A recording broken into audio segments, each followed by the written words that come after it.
today, as I said, is the final Sunday of 2020. And actually, Tiffany kind of set it up for me with her wreath because I think a lot of people feel like that wreath. I think a lot of people have that idea, of good riddance to 2020. Great, get it out of here. Thank God it's over. Finally, we're done. But I have a question for you this morning that I think is an important question for you to ask, an important question for you to answer, and for you a very important question to live with for the next few days. And it's this: what will your relationship be to 2020? I'm less interested in what the year was about. I'm more interested in, where does it leave you? What is your consciousness surrounding it? Because whatever that is, that's what's going to step into 2021. So my question to you is, with that little wreath on your tree right now that says F 2020, what's your relationship to it? Are you good with it? A lot of things happened this year. There are people that moved. We have friends in New York City that their livelihood was as actors. They were Broadway actors. They are Broadway actors. There's no Broadway. There hasn't been Broadway for months and months and months. And actors that have spent their lives living by working and acting and traveling have had no outlet and therefore had to move. Had to give up an apartment they've had maybe 20, 30 years to go find a place that they could afford to live in. That's a big change for some people, right? Some people changed careers. They realized, I can't make a living anymore at this. What can I do? So that's a big upheaval. Career upheaval is a large part of what makes people very depressed. So that came along too. Some people made decisions earlier than expected. Some people retired earlier. I was talking to someone yesterday whose entire business they folded. They closed the whole business down, gave up their offices, and now they just do a tiny portion of what that business used to do. And yet, and this is where I want to get to, that person is happier than they were when they had this huge business because they're now simpler. They're focused. They still do what they love to do, but they're not trying to make it so big. They're not part of a machine that has somehow perhaps taken them and maybe taken a little bit of their life out of them. And there's so much more to get when you're just simplifying life. There are people that ended relationships, and perhaps relationships that should have ended long before the pandemic gave them the reason to end it. So one of the things I want to ask you to look at today is it not possible for us to look at 2020 and instead of F 2020, be 2020, bless 2020 for everything it gave us, for everything that we became aware of, for all that has stirred up inside of us that we weren't so busy running around, we had to feel, we had to deal with. We actually had to look at it and say, wait, okay, this is what I'm really feeling. Now, what changes can I make in my life to deal with that? Some people got healthier. I know I did. I got back to the gym. I hadn't had time to really work out. I didn't get back to the gym. I created a home gym that I use. I actually use it. And my body's in probably the best shape it's been in since I was in my early 30s because I took the time to get healthier. And there are some people that got unhealthier, that kind of got sad and started eating and lost their regimen of working out and just, what are they saying? The COVID-10, the COVID-20, the COVID-50, the COVID-19, is that it? Right. So it doesn't matter. And I'm not here to judge you for any of your decisions or anything that went on. What I'm here to do is inspire you to look at it all and find the good. Where's the good in all of this? Because trust me, there really is. This is my title. The title of my talk is The Year That Was. It's nice to think that 2020 will be the year that was. But my question to you is, what was it? What was it to you? What is it to you? How will you carry this year in your heart? What will you remember? Because what you remember and how you remember it is going to set the stage for the life that you are about to step into. So here I stand today, right here in this moment of time. All that 2020 is behind me, and all that 2021 will be is in front of me, but I'm still standing in the last few days of 2020. So the rest of this year, what are you going to do with it? I'm going to suggest to you. Usually when we get to New Year's Eve, we're always like, here's what I'm going to do this year, and here are my New Year's resolutions and all this stuff. I'm going to suggest that you perhaps ask yourself, how can I regroup my life? How can I look at my life in a different way, perhaps that lands with this? Remember who you are. In a way that perhaps allows you to go deeper. I told the story just now about my lemon cake and the cake and all those things that, the sugar. And there are things in my life that I want to change. There are things in my life that I will be happy to reevaluate. There will be things in my life that I'll be happy to expand and grow. And frankly, there are things in my life, looking back, I don't need to do anymore. Do you find that? There are some things that we thought we had to do, but since we haven't been doing them, I know Tiffany has said, it's like, I don't ever need to wear pants again in front of a computer. Tiffany told me that. She said, as long as I know I don't have to get up, I'm comfortable in a nice pair of pajamas or a nice pair of sweats. You can look great from the waist up, right? There are so many positive things that can possibly have come out of that. So Ernest Holmes, as I said, I was reading this article. Ernest Holmes taught us something pretty major, and it's lost in his 1927 book. It's a very big book. It's a thick book, and you can sort of lose the thread of what he was doing. But what he ultimately was doing was asking us to understand that God is not outside of us. God is within us. And that this thing called God, he called it the thing itself, that this energy, this creative impulse is the good he talks about when he says there is a power for good in the universe and you can use it. That was his big thing. There's a power for good in the universe and you can use it. I have added to that for my own ministry. There is a power for good in the universe, greater than you are, he says, and you can use it because you are it. That's the gift he gave us, and it's all over his writings. And the article that I read yesterday was written in 1959. He passed a year later. And one of the things he says in it is this concept, this idea of you are the divine. Don't let anyone ever tell you that there's something outside of you greater than you are. That's the greatness that was in that affirmation. I remember who I am, and it brings up the greatness of who I am. So that's what he gave us in this very large book and the subsequent books that came after it. That's what he gave us. He asked us all to step into a philosophy, into a way of living that brought us to a remembrance of who we are. Remember who you are in such a deep, profound way that you no longer allow for who you're not to run the show. Well, I have to say, in 2020, was it a challenging year? Yeah, it's very challenging in many ways. Did people leave us? Yes, they did. Did people get sick? Yes, they did. There are people struggling right now as I speak. I know that. But what I also know is that whatever brought it forth for some good in some way. And I can say that because I understand this emergent evolution of life, that life will always bring forth what it needs. So it's hard sometimes to look back on a year, and yet it's easy to look back on a year if you are looking back from the mindset of knowing who you are. If you absolutely know the truth, then you have to be able to look back and see the good. See what good there was, what good there is, and what good, and this is the biggest part, what good are you willing to bring forth from 2020? So if it's the year that was, what was it for you? Now, I get it. You can look back and go, Dr. James, it really was this for me. And I get that.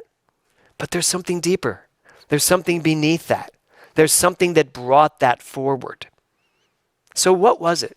That's the question I would like you to ask yourself, and not just answer it. Go ahead and answer it, and then answer it again, and then answer it after that. Because remember, whatever you answer sets up your very AEP, right, Tiffany? Your already established premise. If you have already established in your mind that 2020 sucked, you are now standing in life in this moment with that energy moving forward. You want to take it into 2021? I don't. And I don't want any of you to. I want you to get in great relationship to everything that has come. And I don't mean Pollyanna this thing. I don't mean, oh, it was all good. No, it wasn't all good. It was really annoying and challenging. And there were things that were absolutely horrible about 2020. But you know what? Probably if I look back, there were probably just as many or somewhat as many horrible things in 2019. Certainly 2018 for us was horrific. You know, we can go back and what do you want to look at? Do you want to look at what did work or what didn't work? Because I'll tell you one thing that worked in 2020. Maybe we isolated, but I believe we came closer. I believe we all became closer because we had to. We had to reach out. We had to allow the love from our friends and neighbors, our family. Everybody, I know people are at a point where they're like zoomed out with all those Zoom, poor kids in school. They're like, they don't want to hear another Zoom meeting for as long as they live. And yet, there's something about having that face right in front of me, talking to me, a live person, you know? So what are you going to be willing to do? What are you going to be willing to bring into this new year? What are you going to be willing to bring into your day? Kevin asked me a question this morning about, or not a question, he said, we really need to think about when we wake up in the morning, you know, just give ourselves time to just relax into the day and, you know, just feel the energy bubble up inside, because sometimes we don't. Sometimes we get up, we jump out of bed, and we jump into our day. Well, if 2020 taught us anything, it taught us that we actually do have time to take care of ourselves. We do have time to nurture ourselves. And if you think you don't, it's because you've taken it away from yourself, because it exists. In the infinite quantum field of energy, there is limitless time, limitless potential, limitless opportunity, and limitless creativity inside of you that is ready to just burst onto the field. I look at these two young men. They are just, my God, they're literally they're like 20 feet behind the starting line of where they're going. They're still in the comfortable, you know, womb of their home and their parents and their schooling. And, you know, I'd like to know you too when you get to, that's why I said I want to see you when you're 21. When you get to that starting line, realizing life is not a race, folks. It's a journey. We are not racing anywhere. And yet, we have felt like we've been racing, haven't we, Tiffany? I know you shared that it's a race to get successful, to have children, to do a family, to do this, that. No. If 2020 has shown us anything, it has shown us that no matter what happens, life will come along and slow you down if it needs to. And I honestly believe life needed to come along and slow this world down and give it an opportunity to look around and see one another, to look at other countries and see my brothers and sisters, not another country. I honestly believe that we will come out of this a much more whole world. And it may not look like that, it may not feel like that, but boy, if you really look hard enough, you're going to find these things and you're going to see people saying, I care about what's going on over here. You're going to see movements like we have never seen coming out of this. That's how I see 2020. That's my relationship to 2020. My relationship is very important to everything in my life, and so is yours, because the way you relate to your thoughts, the way you relate to your beliefs, certainly the way you relate to the world as it continues to grow and thrive, that will determine how your life is going to unfold. So, 2020, the year that was, what was it? This morning as I was putting my thoughts together, this quote came to me, which I made up, which is, What was has no power over what is. What was has no power over what is. And what is has all the power over what will be. That's how this teaching works. And now I can go right to the year. The year that was has no power over the year to come. That's the relationship you must be in. This year that was has no power over the year to come. The only power is right there in your mind and your relationship to whatever's going on. You want to know what's going to happen in your future? You don't need a story. You don't need a future teller. What are they called? Fortune teller. I was like, future teller. There you go. A new career for people. You don't need a psychic. You don't need people to tell you what's going to happen. You want to know what's going to happen? Find out what you are in relationship to and in what way you're in relationship to it. And I can guarantee you that's how it's going to happen. How are you in relationship to money? A lot of people have had financial difficulties this year, and I get that. But your relationship to money is going to determine how money shows up in your life. You know my saying, what you think about money is what money thinks about you. So give it some thought. What is your relationship to money after this year? What is your relationship to success after this year? What is your relationship to purpose? Your purpose. Are you still thinking there's something you have to do to make yourself big in the world? No, it's not true. What is your purpose? What's your relationship to it? All of these things are going to designate how you move forward from what we call 2020. So here you stand at the precipice of a brand new year, a brand new you, a brand new world. Oh, chime in the Disneys. A whole new world. What is that from? Aladdin. Yes. I hear these things in my head and I just have to go with them. So our theme in 2020, lest you forget, was vision. I loved that. I went back and looked at my early talks in year 2020. So the theme for 2020 was 2020 vision. So that would mean the year that was about having 2020 vision. That's what we went into this with. Well, they also say hindsight is 2020. So as we go through the end of this year, what do we have, 4 days left? 3 days left? Today's Sunday. Monday, Tuesday, Wednesday, Thursday. 4 days left. On the 5th day, we start a new year. So hindsight is 2020. Our theme was 2020 vision. So I'm going to say right now, you got it. You have 2020 vision. Because hindsight lets you see everything that's gone before. So the question is, are you going to have clarity? Are you going to have focus? And most importantly, are you going to see it from the truth? Not as the truth, from the truth of who you are. So if 2020 vision, if hindsight is 2020 vision, then I invite us all, as you go through these next 4 days, certainly as you go through Christmas Eve, New Year's Eve, and you start thinking about the year and you all talk about what you want to do in the future, all of that stuff, I'd like you to look back and find the good. Put yourself in right relationship to everything in your life. Sound like a tall order? I now want you to put yourself in right to everything in your life. To your people in your life, to the money in your life, to the career you've chosen, to the success you have, to your body, to the world, to the government, to everything. Everything in your life needs to be put in right relationship. And that means you need to find the good in everything, no matter what. That's my charge to you as you go through these next 4 days.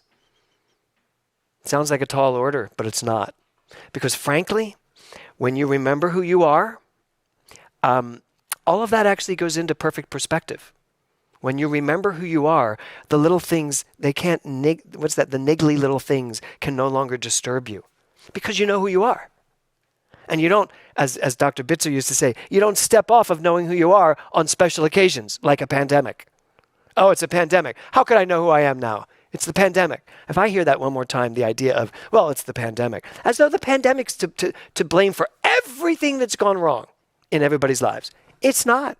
In fact, the pandemic is to blame for some things that have gone right in people's lives because some people needed to move out of those apartments they've been stuck in for 30 years and needed to be kicked in the ass.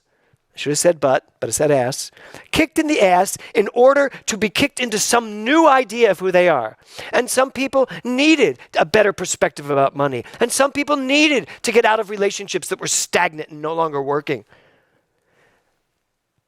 There's good to be found. Our job is to look back and make great respect, have great respect for what we're looking at and find the good. So the year that was has no power over the year to come. And what was has no power over what is. The only thing that has power is you. Your mind. That's where the power is. That's it. I do not leave room for anything other than my mind. That's where the power is. You get clear in your mind. You get clear on your relationship to your entire life. And I guarantee you, 2021 will take you into such a magnificent expression of yourself. If you are in right relationship to all of it and you refuse to drag any of that crap into a new year and you get it, who you are, what you are, why you are here, I guarantee you, everything just flows brilliantly. That's why I stand in the truth that my life is unfolding perfectly. And you know what? So is yours. Now you just have to decide, what's that going to be? Because what you do with your mind in these next 4 days is going to set up your entire 2021. So have a beautiful rest of this week, and I will see you in the new year. Namaste.